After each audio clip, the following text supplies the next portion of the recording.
ça juste après avoir fini Star Trek Discovery. Moi je suis... Oh les cons. Cette semaine c'est update drama les mecs.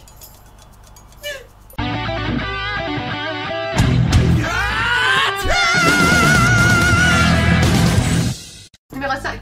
Mommy Cache tes fouilles. Le drama a débuté le 13 janvier 2018. Il a en vedette notre cher Yamada Ryusuke de Heisei Drop, mais également Kodaki no Zunui de Johnny's West. Je dis pas trop fort parce que sinon Kiko va s'énerver. Très sympa, très sympa. Le titre signifie Cover Up Winter et tourne autour de la famille Kitazawa. Le titre alternatif, ce serait Kitazawa's Pride, avec un sous-titre qui dirait Il n'y a aucun problème dans notre famille, on s'occupe de nos affaires. Le style du drama fait très comédie de boulevard. C'est un ton humoristique qui est très surjoué. Donc quand on n'est pas habitué ou qu'on a fait tous les dramas détectives de l'année dernière, c'est vrai que c'est un genre qui est très décalé par rapport à ça. L'histoire suit la famille Kitazawa, donc il y a une famille très élitiste, donc la mère est décédée, on se retrouve avec 4 personnes, 3 enfants et le padré. Le padré en question en fait a créé une école d'élite, puisque ces 3 enfants sont tous sortis de Todai, et ils occupent tous des postes très prestigieux dans leur domaine. L'aîné de la famille est un médecin, la cadette est avocate, et le petit dernier, donc Yamada, est chef de police d'élite. Tout allait plus ou moins bien jusqu'au jour où papa se retrouve dans un scandale, qu'il a une liaison en fait avec la mère d'une de ses élèves, et il s'avère que la mère en question a décidé de le faire chanter avec des photos coquines. Et l'histoire suivra donc Shosaku, le petit Benjamin, qui va décider plus ou moins malgré lui d'aider sa famille à couvrir le scandale et à faire en sorte que personne ne découvre la vérité. En dehors de la famille, je trouve que les personnages qui sont les plus intéressants, c'est aussi les 2 maîtres d'hôtel. Donc on a le maître d'hôtel de la famille qui est là depuis des années,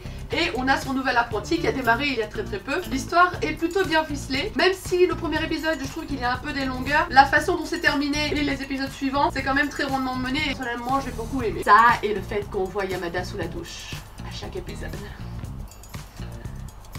Voilà. Numéro 4. Final Cut. Oui, si vous avez suivi les nouvelles, vous vous doutez forcément que j'allais placer Final Cut quelque part, parce que dans le rôle principal, il y a Kame. Mais pas que. Il y a aussi Takeki Minade et ses jobs.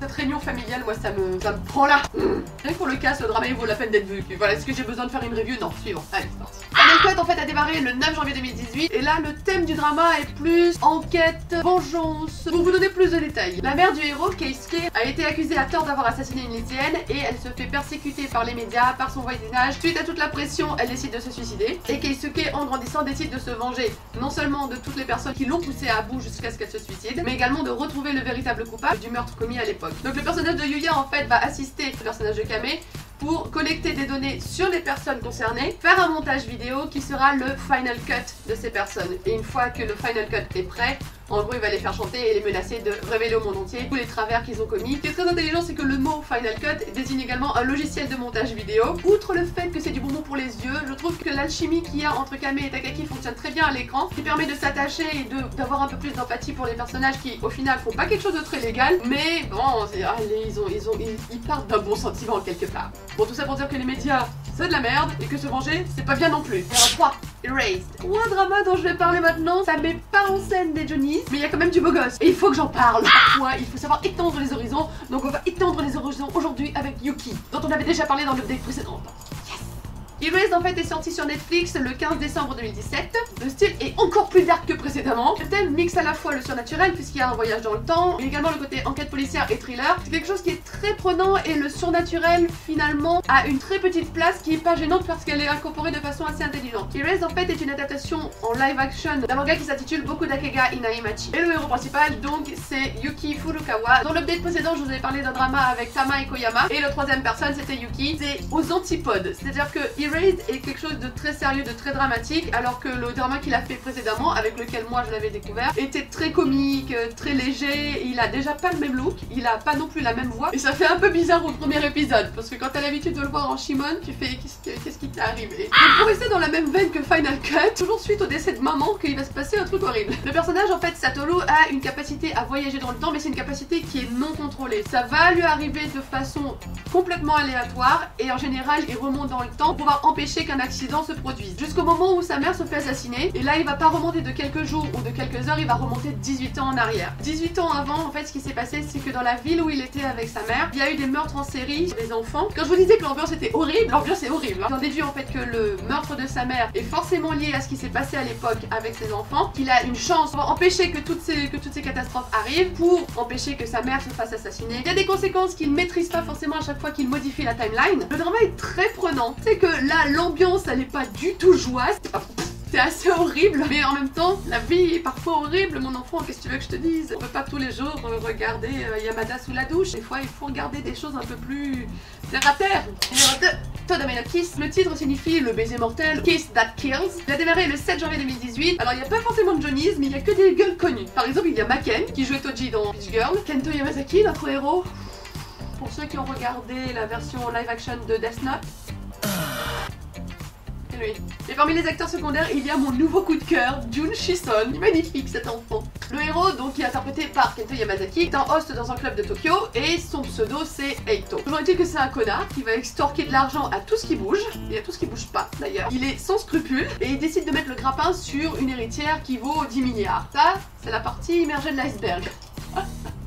Eito est plus ou moins poursuivi par une nana qui, à chaque fois qu'elle l'embrasse, elle le tue. Et une fois qu'il est mort, il revient 7 jours en arrière. Donc au début, forcément, il va flipper. Puis après, il se rend compte que s'il a foiré la première fois, il peut, une fois qu'il revient en arrière, corriger et arriver à ses fins, à savoir séduire mademoiselle aux 10 milliards. Car oui, il perd pas le nord, hein. Ça reste un connard. Hein. Donc maintenant, c'est beaucoup plus légère. C'est vrai que là, c'est plus comédie, manipulation, voyage dans le temps. Et il y a plusieurs timelines pareils qui sont créés. Il y a des épisodes hors série qui s'appellent To Dome no Parallel, qui racontent justement qu'est-ce qui se passe une fois qu'il meurt dans chaque univers. Ce que je trouve génial. Fun fact, il y a également un acteur qui me poursuit, Masaki Suda. Il va falloir que j'en parle parce que à chaque fois que je regarde un drama pour le héros principal qui est en général un Johnny's, ce mec joue dedans. Et en plus il me fait peur. C'est comme Nino d'Arashi, il me fait peur, tu vois. Chinen, il me fait peur aussi. Bah voilà.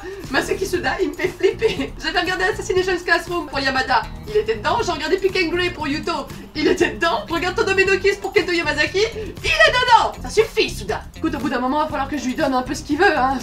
Et enfin, numéro 1, Joshite Keisei Katsu, aka Life as a Girl. Alors ce drama, il n'y a que 4 épisodes et le héros du drama c'est Jun Shison, dont je vous ai parlé juste avant dans To Dome no Kiss. Le drama a démarré le 5 janvier et le thème tourne à la fois sur l'identité sexuelle, sur le transgenre. C'est pas le fait de s'accepter en tant que transgenre ou de se faire accepter par la société en tant que transgenre, c'est ce qui se passe après. Le héros, l'héroïne en fait, qui s'appelle Mikio, Miki, donc c'est son nom de fille, travaille en fait dans une boîte de mode et a priori elle a une vie qui est plutôt bien menée, c'est-à-dire que ses collègues savent très bien qu'elle est transgenre. Elle est très à l'aise avec son coming out et non content d'être transgenre, Miki est également lesbienne. Par contre, quand un de ses anciens camarades de classe va débarquer dans sa vie, les choses deviennent un peu plus compliquées. Comme c'est des sujets qui sont souvent très tabous, à la fois dans les sociétés occidentales que dans la société orientale, le fait de faire un drama qui tourne là-dessus et qui est fait de façon très respectueuse et de façon très juste, c'est un drama qui m'a beaucoup touchée. C'est un drama qui est à la fois très éducatif et très humain et je trouve qu'il est fait de façon très humble. Le jeu de Jun Shison est juste parfait et en plus il est magnifique. Mais moi, je t'épouse Miki, il n'y a pas de problème, c'est quand tu veux. Si vous n'êtes pas familier, je vous invite vraiment à découvrir ce drama et à faire vos recherches après derrière. Ça permet de travailler pour faire en sorte qu'on soit tous un peu plus humains et un peu plus ouverts. Donc voilà, c'est pour ça que je l'ai mis aussi en numéro 1, c'est parce que c'est un sujet que je trouve qui est important. Je crois que c'est la première fois qu'on a vraiment un drama à message et ça c'est beau. Voilà, j'espère que cette vidéo vous aura plu. Comme d'habitude, n'hésitez pas à me dire en commentaire ce que vous en avez pensé, s'il y a des dramas que vous avez déjà vus. Comme d'habitude, si la vidéo vous a plu, n'hésitez pas à nous donner un petit coup de pouce et à la partager autour de vous. Toujours dispo sur les réseaux sociaux, je vous mettrai tous les liens en description. Je vous mettrai également les liens vers les autres vidéos update drama que j'ai pu faire précédemment. Vous avez loupé la vidéo de la semaine dernière, c'est par ici. N'hésitez pas à aller la voir et me dire ce que vous en avez pensé. Et bien sûr, comme d'habitude, n'oubliez pas de s'abonner à la chaîne pour ne pas louper la vidéo de la semaine prochaine. C'était pour moi cette semaine et je vous dis à très vite. Bye bye. Bah quoi?